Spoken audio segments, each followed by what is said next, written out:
Okay, let's dive right into this masterclass on a sales technique that is an absolute game changer. We're talking about the sharp angle close. We've laid this out as a complete blueprint for you.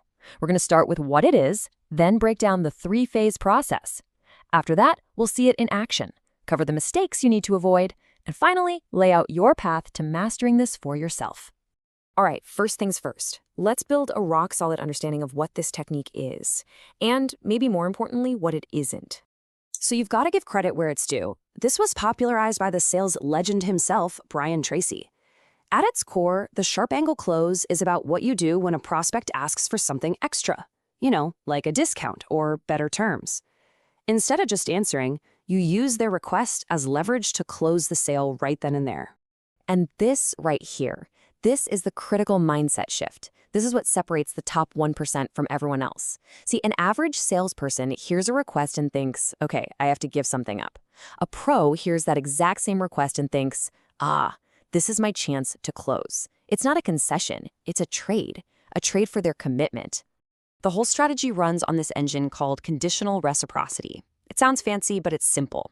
It just means you're creating a fair, direct trade. Your if is met with their immediate commitment. If I do this for you, then you do this for me. It's a perfectly balanced exchange of value. Okay, so now that we get the what, let's get into the how. This isn't just a one-off trick. It's a repeatable, three-phase process that you can follow every single time. To really master this, you have to master these three distinct phases, and they have to happen in this order: recognition, isolation, and then the pivot. If you get one of them wrong or do them out of order, trust me, the whole thing can just fall apart. So, phase one, recognition. This is a mental flip you have to make. When a prospect asks, can you add this feature? Or what if we need it by Friday? That isn't just a question. That's a buying signal. They're basically telling you, I'm ready to buy if you can solve this one thing for me. Next up, phase two, isolation. And this is absolutely crucial. Before you even think about making your move, you have to make sure this is the only thing standing in the way of a done deal. You have to ask, so just to be clear, if we can figure that part out, is there anything else holding you back? Because if you offer a discount only to find out they have three other problems, you've just given away your leverage for nothing.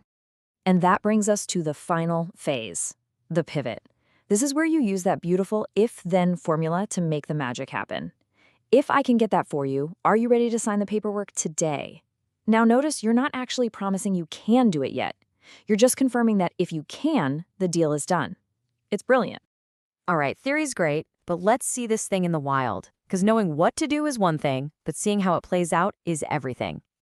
Just look at the difference here. The average response is so passive. I'll see, let me check. It gives away all the control. But the top 1% response, it's proactive. It takes their request and turns it into a closing question. They don't give away a yes for free. They trade it for a signature. So, let's walk through a real-life scenario. Picture this.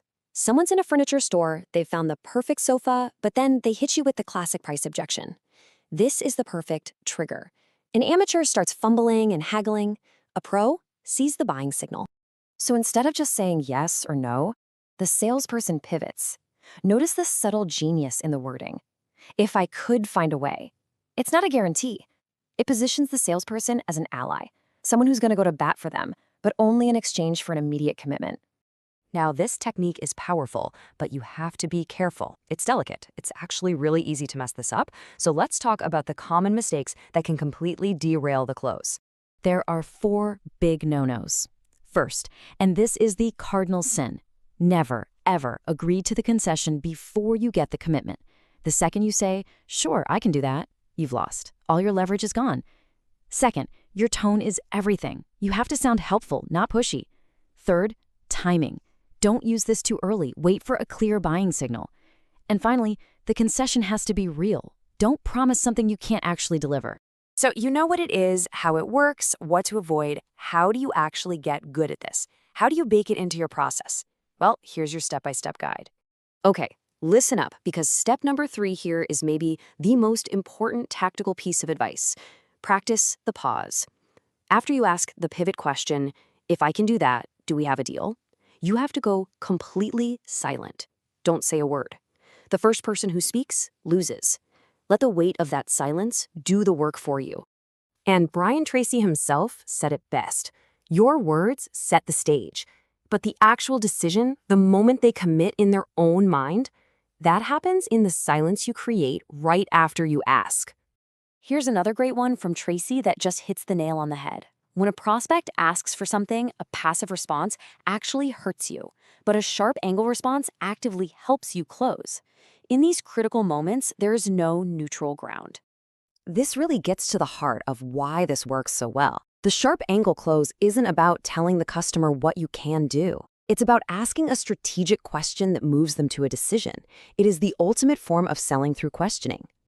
And at the end of the day, remember this. This technique only works if they trust you. The goal isn't to trap someone into a deal. The goal is to show them you're on their side, that you're an ally trying to find a way to make it work for both of you. That's how you close with integrity.